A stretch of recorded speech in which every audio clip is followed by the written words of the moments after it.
Hello and welcome back into another episode of Craven Some Raven. And in this episode, I'm going to be talking about some of the roster moves that the Ravens made to get down to the 53. I'll be talking about how I did over the preseason and game predictions, maybe some other topics sprinkled in there.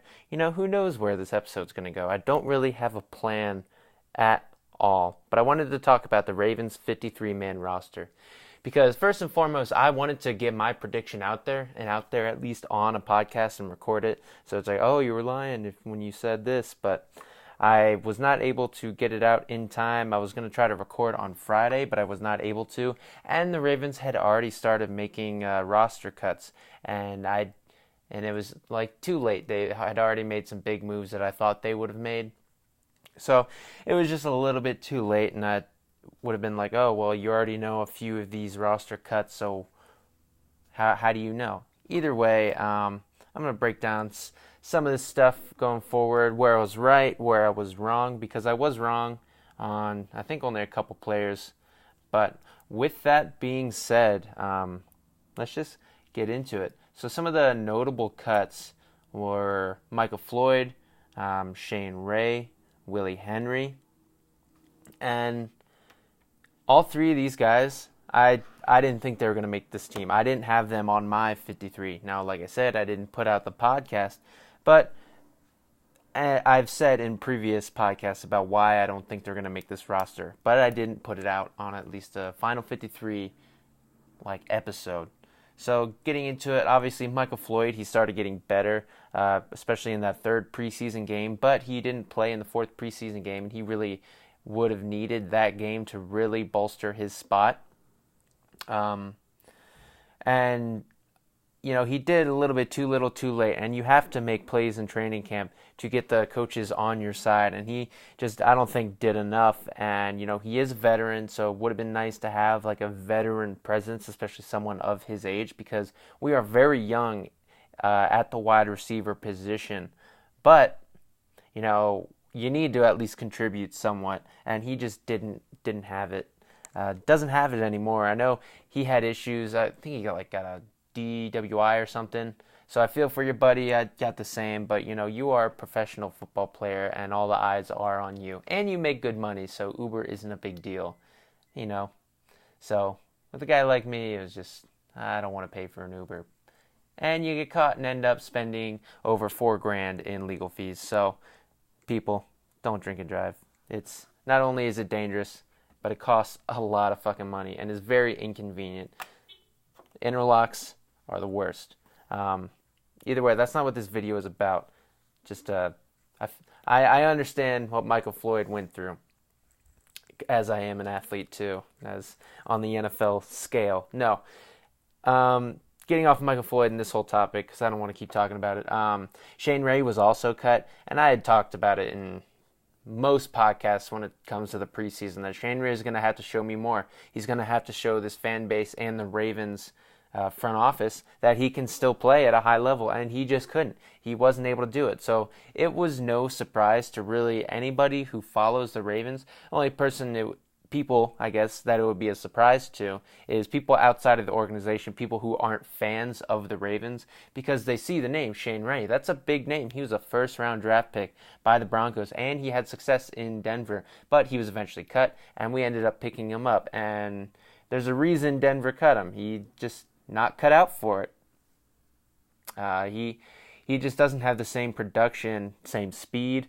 I don't know if it has to do with that wrist injury. I'm 100% sure it does, because you use your hand, you grip, you grip the jersey so you can rip and help you get those sacks. And if you can't really grip the jersey and you're not able to pull on the offensive lineman, that's going to hamper your ability a lot. I mean, I did see during the preseason, he still had a lot of power. He still had some speed, but he just couldn't quite do it.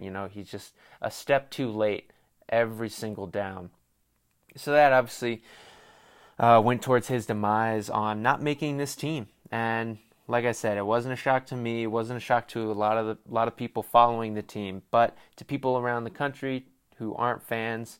I remember seeing some AFC North guys talk about it, and they're like, who's your pass rusher? Shane Ray? See, they just know the name. but if they would have been watching, they would know. It ain't no Shane Ray. And another big name that just straight up got cut was Willie Henry. Obviously, I didn't have him on my 53. Not obviously, I just didn't have him on my 53. And I had talked about this many times. Like, after each and every preseason game, it was the same when it came to Michael Floyd and Shane Ray. He is just not producing. And I know he's like a breakout candidate every single year. It's just the injuries that hampered him. And that was mostly the case in the past. It was always, shut up, iPads, quit showing my text. God, you kidding me? Shut up. All right. Does anybody like group text? In all honesty, I hate group text. What? I just shut you up. How? Alright, hold on. Okay, maybe that'll shut it up. I don't know for sure. Because I turned the volume all the way down, but yet it's still making noise. And it's on my iPad too, so there's no switch to, like, shut it up. Maybe if I... Either way. There we go. So, I was talking about Willie Henry, and like I said, he wasn't producing, and he was the guy, right, the breakout candidate for each and every year, but he kept getting injured. So it's just the injuries getting in his way, which was mostly the case. And this preseason, anytime he was on the field, he wasn't producing. At least in the other years, regular season or preseason, he was actually producing on the field. So it's just the injury that gets in his way. And I'm seeing now the Ravens just announced their practice squad. So actually, I'll look at that, because there were some other names that got cut that I was not curious about. But like Lance Turner, he got cut. I thought he could be on the practice squad, and looks like he is. Yeah. Turner was one of 10 players signed to the practice squad Sunday. After his second consecutive impressive preseason, he led the Ravens in rushing during the 2018 preseason and made the practice squad in 2018 after being signed as an undrafted free agent from Alcorn State. I'm literally just reading off the Ravens notification that I got on their app. Veteran cornerback Maurice Kennedy will also be on the practice squad. Okay, after spending the past 3 seasons with Baltimore. Kennedy was a 6th-round pick in 2016 and spent his rookie season on injured reserve. He was on the active roster for portions of 2017 and 2018 after starting both seasons on injured reserve. Rookie wide receiver Antoine Wesley, oh nice, who made a bid to make the 53-man roster, was also signed to the practice squad after catching 88 passes for 1,110 yards. Wow, it's a lot of ones. Last year at Texas Tech. Wesley was an undrafted free agent and showed promise during OTAs. And yes. Why don't they just list the names? I wish they would just do that. And Sean Motster will join him, another undrafted rookie free agent. Now I'm going to stop reading it just because that's annoying. So in addition to Turner, Wesley, Motster, and Kennedy, others signed to the Ravens practice squad were offensive lineman Marcus Applefield, okay. R.J. Prince, another offensive tackle. Tight end Charles Scarf, I like that. Defensive end Zach Seiler, I like that. Aaron Adeyo, that's that linebacker that I liked. And Donald Payne. So yeah, these were all guys that I could have seen making the practice squad. I also thought Gerald Willis could have made the practice squad. But he got picked up by, I want to say, the Dolphins. The Dolphins, who knows what the fuck they're doing right about now.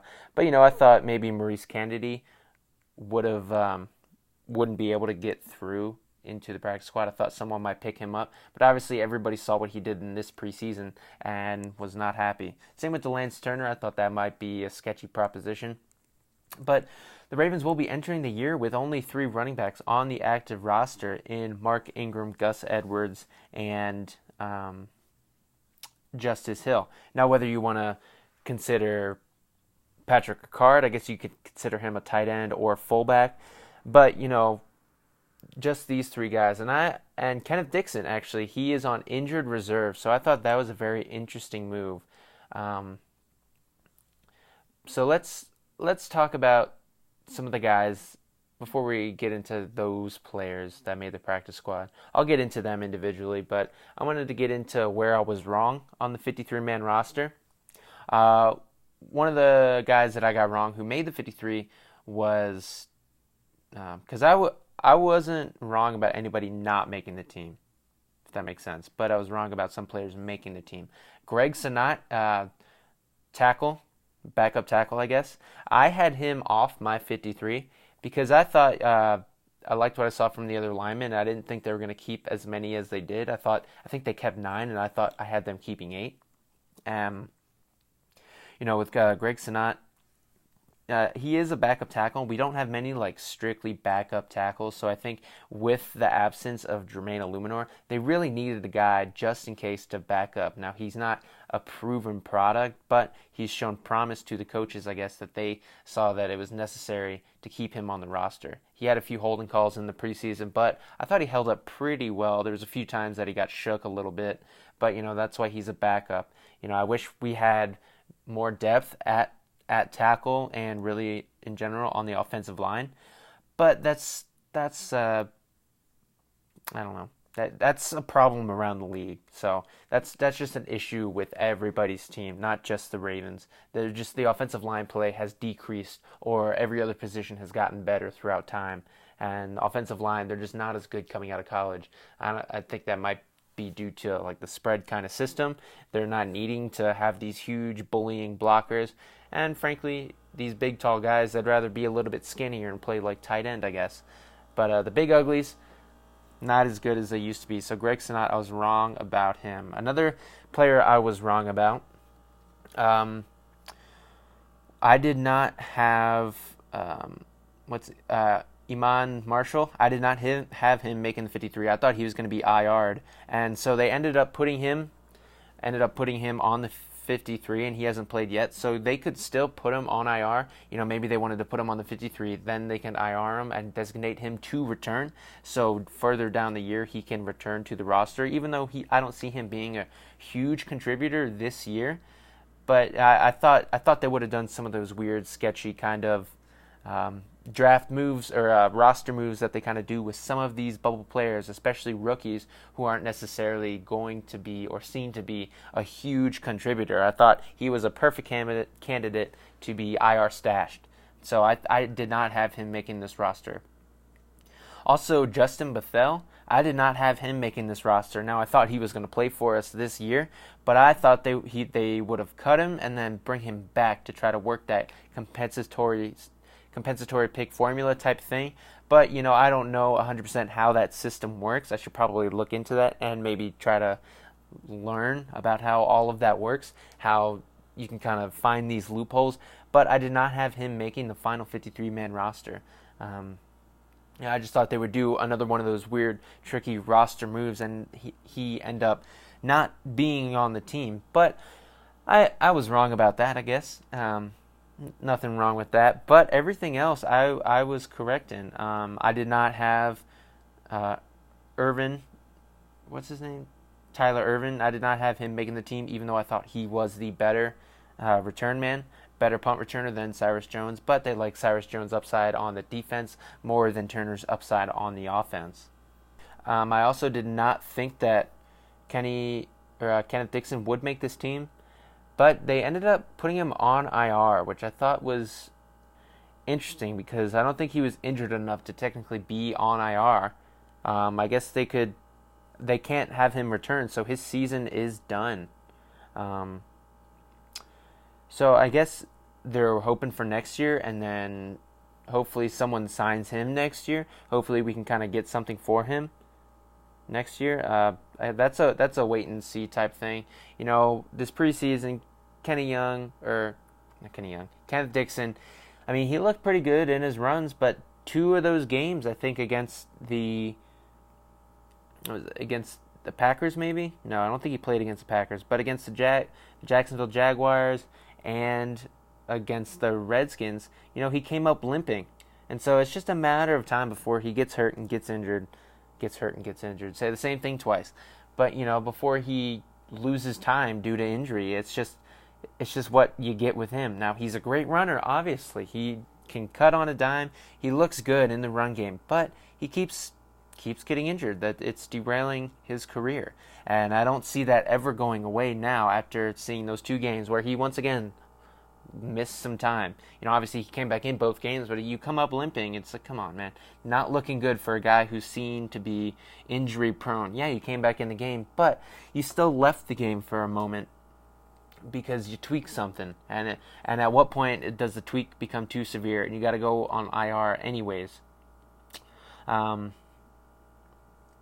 I'm glad Delance Turner got through and got to our practice squad. I thought he could have been a possible making the roster, but I ended up only using 3 running backs because I thought Patrick Ricard could be somewhat in that role, and they'd fill like a blocker / like short yardage kind of guy.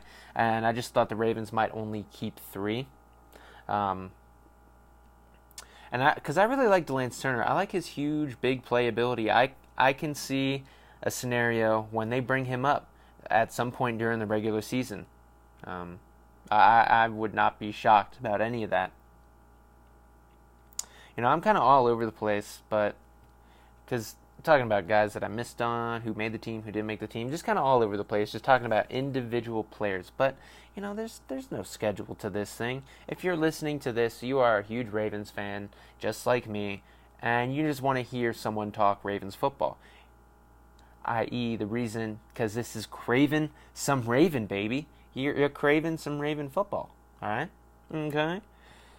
So there's been like all sorts of crazy roster moves and rumors and all sorts of stuff going about around the NFL. Some teams have made all sorts of crazy moves. Some teams have cut some people that other people seem to think that the Ravens are interested in. And the biggest name is Melvin Gordon.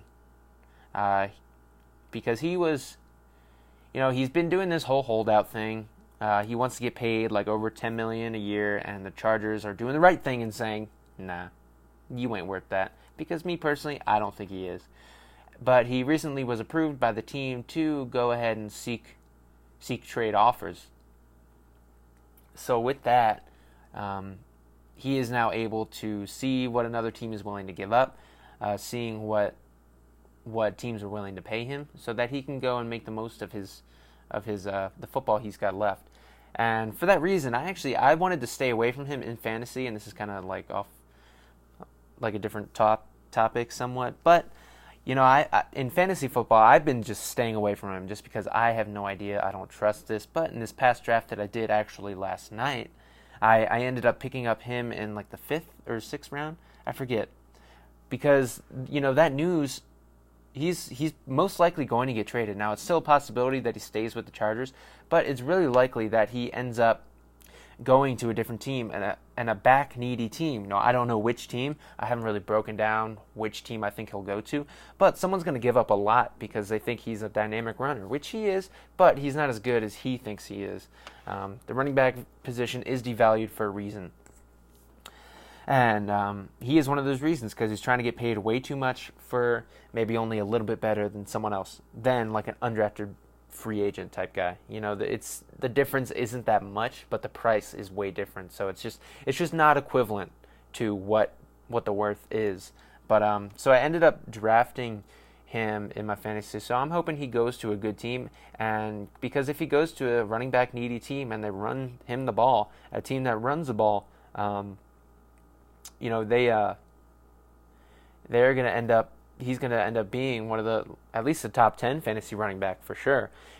Thinking about it, I thought it'd be good for him maybe to go to the Chiefs, but they just signed LaShawn McCoy, so that, who knows, they might use him. If they will, I don't know.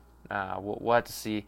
We'll have to see on that going forward when it comes to me picking my games for the regular season. But Melvin Gordon, he was rumored to a couple teams, and the Ravens were one of those teams. And it would be nice to have Melvin Gordon, but how much do we have to give up to get him? Okay, like draft capital, we're probably going to have to give the Chargers some draft picks, which I don't think Eric wants to do. I personally don't want the Ravens to do that. I want to see this youth movement continue. I saw something that like 22 of the 53 are entering are either rookies or entering their second season. So this team is very young. And I like that, fast, young, hungry. You got this youthful environment. The coaching, the message doesn't get stale. All those types of cliche things, but very fast. And then bringing in that guy, I think he would improve our running back room. I think he would be a great addition, but at what cost, Next year is the year that we're going to have all this, cap space, but we're going to want to repay our own guys, right? Isn't that the idea? Pay your own guys and then maybe bring in one huge name. And that's the idea. Bring in one big name guy and then re-sign your own guys. And or just keep collecting draft picks and then replenish all of that talent that ends up leaving. Either way you want to do it. But we're going to have more money, so maybe this isn't the year to make these big free agency signings. Maybe next year's the year to do it, because we already grabbed Earl Thomas on a big payday. So maybe we want to do that next year, not make two huge big payments to people, because we got to pay Ronnie Stanley, we got to pay Marlon Humphrey. Both of those guys are very deserving of big contracts and deserve to stay on this team. So I'd rather see our money allocated towards those players. Now, Melvin Gordon to the Ravens, I just don't know. I know there was a lot of hype in the draft that he was in, that he could have been drafted to us, because at the time I think our running backs coach, oh shit, oh, sorry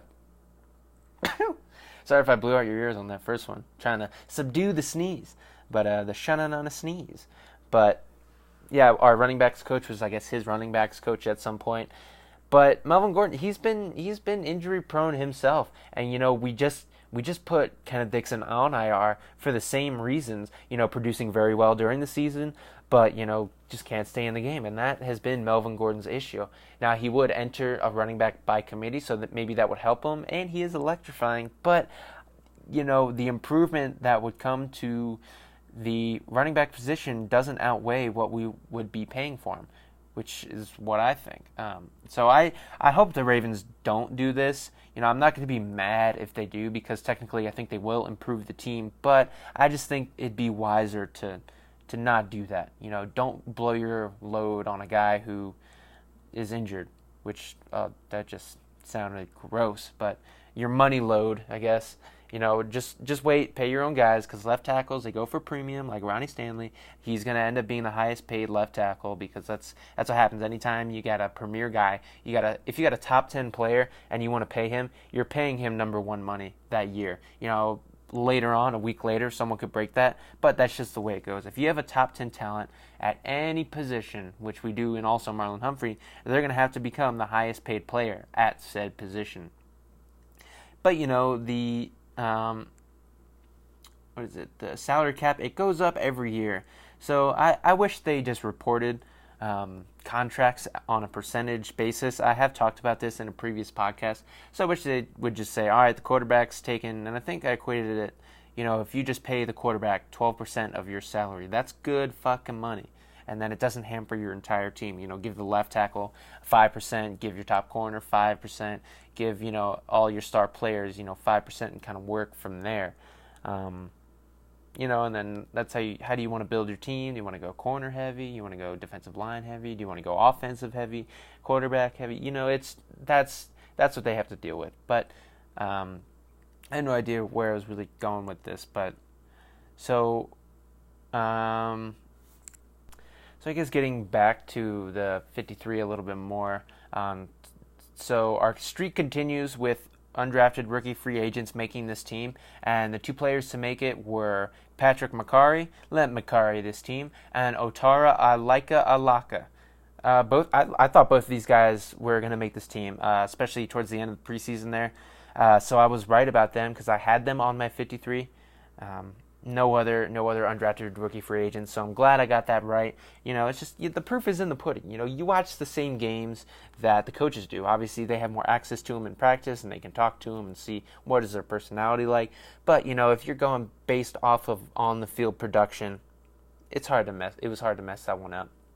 Now, especially with Patrick McCarry, this team, Jermaine Illuminor, he was traded to the to the Patriots.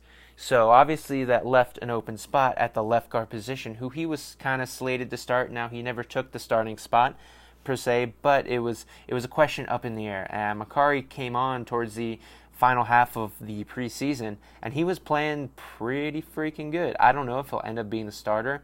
I think it might be Ben Powers, because I like Ben Powers' tenacity a little bit, and he was a draft pick. But, if Makari is outplaying him, then so be it. But I just think they're going to put Powers in before they put in Makari.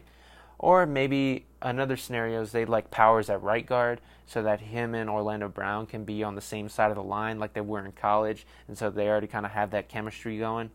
And then put Makari in at left guard, as long as they just don't put James Hurston. They need to get out from under that contract, get him off the team, and then bring in some younger guys. But Makari, yeah, he played excellent. He had great tenacity. He was a tackle in college and moved into guard. Obviously, he didn't have the same arm length, I think, that it requires for a tackle to have. But he played all over their offensive line. I think he played center in the preseason a little bit. He played guard. He played some tackle. So he played like damn near every position. And he played very well. He plays hard. He plays tough. And he can hold his own in the passing game.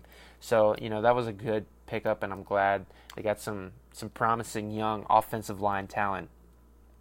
And the Ravens have been pretty good at finding late-round guys and then them going on and having success, usually with other teams, usually another team, because, like I said, offensive line play is hard to come by. At least elite or good offensive line play is hard to come by. So people end up paying like astronomical contracts to these guys. You get them in the 5th round, or they were undrafted in this case. So I'm glad to see that. Glad to see he made this team. And then the other guy, Otaro Alaka, obviously he was, when Peanut wasn't in the game, he was the best linebacker.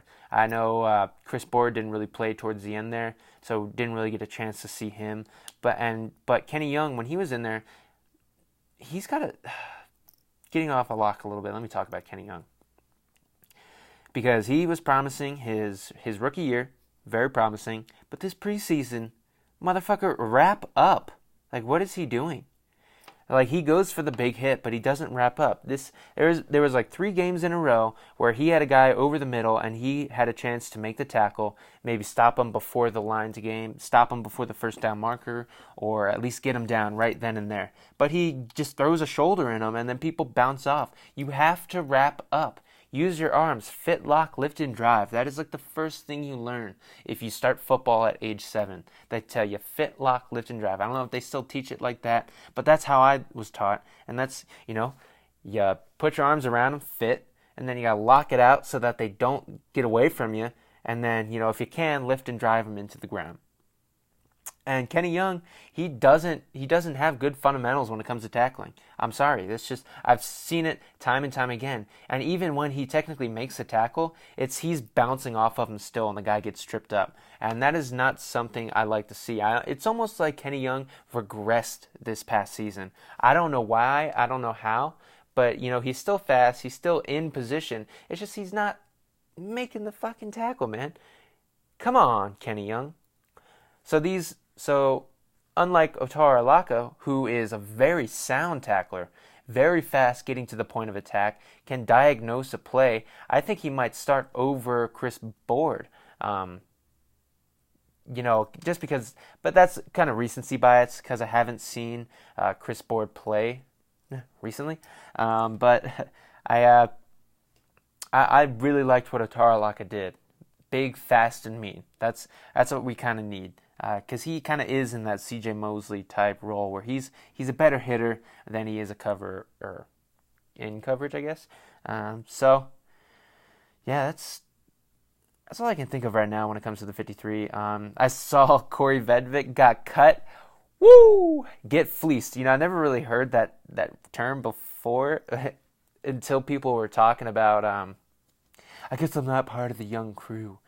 The young hooligans saying these crazy words. Get fleeced. Yeah, I've never really heard that expression before I heard people talking about Eric DeCosta fleecing all of these other GMs. Because he fucking fleeced them. Like, I didn't really know what it meant, but, context. He got fleeced. I don't know. You know the phrase. I don't have to explain it. But yeah, he fleeced the Vikings for sure. I mean, damn. They traded a fifth round draft pick for this kicker, very promising kicker punter guy, very promising with the Ravens. You know, he had that great game where he kicked like a 50 something yarder. Now trade him, trade him, strike while the iron's hot. And the Vikings did. And he goes into Vikings camp, not really performing that well, gets into the game, misses a bunch of field goals, and now he is not on their team. So come on back, Corey Vedvik. Come on back to our team. Come back and let's see Eric DeCosta fleece another motherfucker. I want to see him fleece another GM with the same guy. I don't think that's ever been done. You fleece a man, come back and fleece another man. You fleeced yourself. Congratulations, Vikings. You played yourself. You played yourself. God damn, like you traded a fifth round draft pick for someone who doesn't make your team. And now he's just out on the open market, so the Ravens could technically pick him up. Or any of the other teams that were interested in him can now sign him to the 53. So it's like, God, Bears. Or Vikings, wow. Good job there, Mike Zimmer, you dipper. Yeah, I don't know if you guys happen to see that video of Mike Zimmer getting out his sunflower seeds and totally taking a chaw. Totally throwing some dip. Because he, as a man who has dip, that's what you do. That's how you throw a chaw. You don't put sunflowers in your lip, all right? I guess you can coach with a fat lip, but yeah, is it illegal? I guess it's illegal to show cans on the side. Some cans, dude. Yeah, I also saw Josh Gordon doing the same thing. I saw a clip. My buddy sent me a clip of that. I thought that was hilarious. And so people are fleecing some jaws, I guess. So that's pretty funny. That has really nothing to do with anything, but so I guess next, guess we'll get off of this 53. If I think of something, I'll just interject what I'm talking about and just, backpedal, forward pedal, go side to side. Like I said, this is a very fluid podcast somewhat. There's no structure. I can curse. Like, fuck. I mean, there's no rules here. No holds bar. Whatever the fuck that means. So, I want to talk about how I did this preseason in picking the games, because I will be picking the games all season long, and I will be betting money. You guys know the rules. I will be betting money on each and every single game, so I have skin in the game. I want some of that skin, okay? Now, I think it's going to be maybe a little bit easier during the regular season, just because preseason, it's so tough. You would have to know teams inside and out to really know for sure how the team's going to play in the preseason. But regular season, hopefully it ends up being a little bit better. I talked to a buddy of mine, and me and him, we are actually going to go to the casino because I live in New Mexico and we have casinos here that do have some sports books. So, because I've been using MyBookie online, and I guess there's all sorts of weird stuff when it comes to MyBookie about getting your money. And I never did this just to make money. I put in $100 and I've stayed around that $100 mark, making bets. I'm pretty much breaking even on my sports bets so far. And obviously some of them, I guess I'm technically in the plus category because I still have some futures bets that are on there. But we're going to go to the casino, pick every game, record a podcast, and I plan to do that every Monday because we both have work off on Monday. So I'll record Monday. We'll go over probably the week prior, how we did, and then pick the next week's games, talk about them, break them down. So it'll be a little bit different. It'll be kind of a standalone podcast. I won't be adding it on to the end of another podcast. So that way you can choose to listen to that one or choose not to listen to it, whatever, because I'm sure it's going to be like a lot of content. I'm sure we'll go on tangents. We get off topic way too often, crack jokes about stuff that really shouldn't be crack jokes about. So we'll be doing that, and that way, I can put money down and get my money that day. So I imagine Monday is going to be go to the casino, collect my winnings, all my 16 game wins that I get, and then predict the games, talk about them a little bit, then record a podcast about it. So that is going to be the plan going forward. I will not be just adding it on to some stuff. So hopefully some post-game podcast will be shorter, reviewing maybe a little bit shorter, So you won't have to listen and stand for so long. But me personally, I like a long form podcast. I like to really get into the mind of the person podcasting, or not really. I mean, you just listen to them and you end up understanding their thoughts. You follow their thought lines. You start to understand the person because you're kind of inside their consciousness, because they're kind of just spewing words out, trying to get trying to get some content out. And that's what I'm doing here, just trying to get out as much information. So hopefully if you're an avid listener, you kind of understand me, where I'm coming from in the future. So if I say something, you're like, oh, well, that's why I understand why he thinks that, because he thinks that way about this thing, because he said that. So that's what I plan on doing. I'm going to do that on Monday, but I think the plan is that I'll set it to come out on Tuesday, so that way I'll record a podcast Monday after the game, so I can rewatch the game, maybe make some notes and really break it down a little bit more, record that podcast, post that immediately, and then later on in the day, record that podcast and have it come out on Tuesday. And then hopefully on Thursday or maybe a Saturday, I don't know, to preview the game. I don't really know, because I don't work Sunday, Monday, or Tuesday, but that's for me to decide, not really for you guys to worry about. So I'll try to keep you updated on that sort of stuff. But getting to how I've done this preseason, listen, we pushed. That's a betting term. We pushed. We went 32-32, which I can't believe. First of all, this last week, I was so pissed watching these games, because I went 5-11, okay? And 5 of my losses came on some last drive bullshit. This is the 4th preseason game. We don't care anymore. Bullshit. Some last second touchdowns, some drives that they weren't even trying to score. God damn it, I was pissed. Because this shit doesn't happen in the regular season. You get everyone going full bore. And, you can predict a little bit better because you know which teams are doing better. But, are you kidding me? Are you kidding me, kid? 5-11.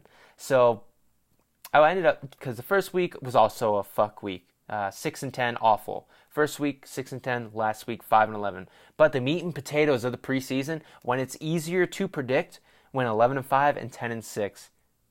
And because that's how I knew. So hopefully in these regular season games, I can get behind and really predict these games. I will be keeping track the same type of way, but like I said, keeping money on it. And my buddy, he's also going to keep track. So we will have basically a season-long competition to see who ends up with the better record.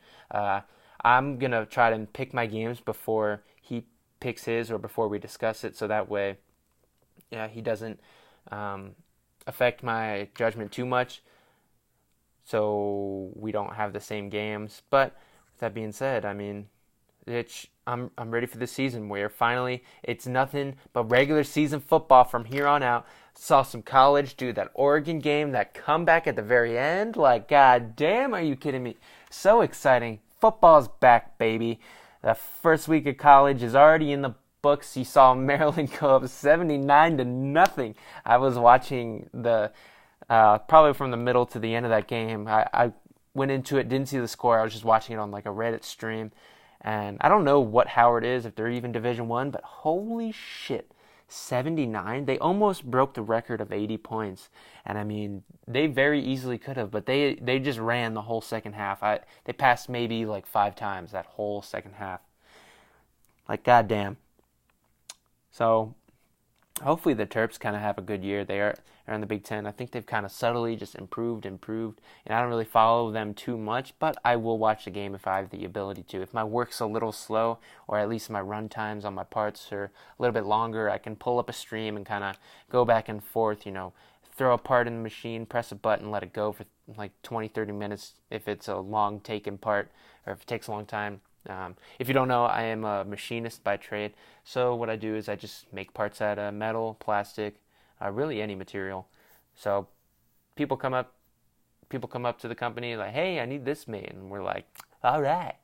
That's what I do. Basically anything that's been made is technically machined, but we do prototype stuff, so working for all sorts of different stuff. I know we do some custom gun action, so if you're interested in that, hit me up. We do have a website, so So with that being said, kind of taking you behind the scenes a little bit, I guess, getting personal on this pod, the personal pod.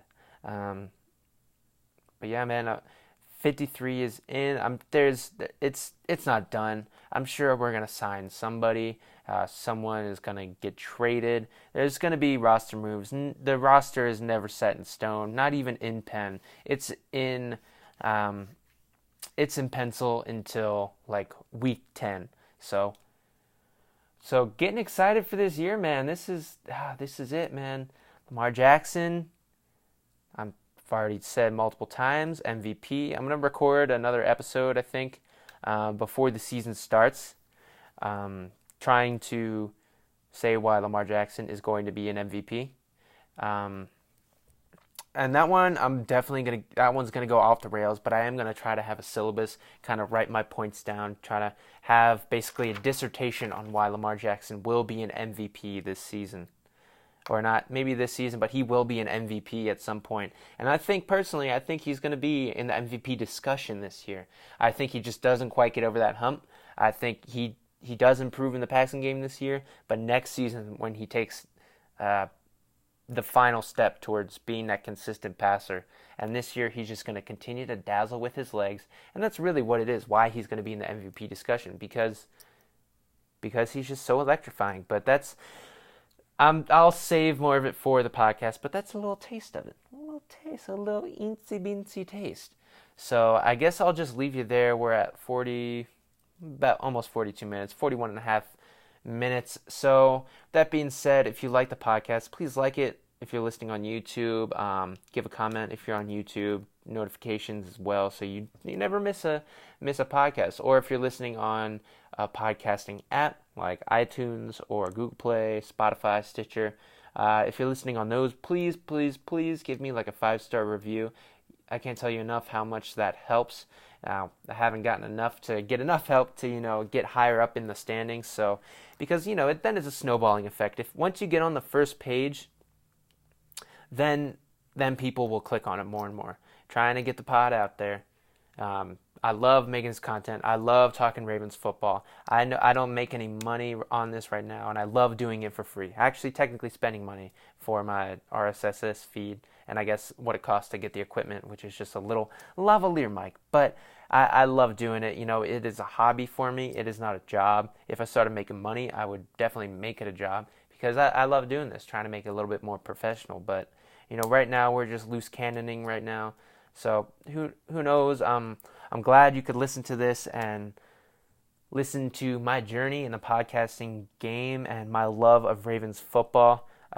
Thanks for listening, and I will see you next time and leave you with a go Ravens!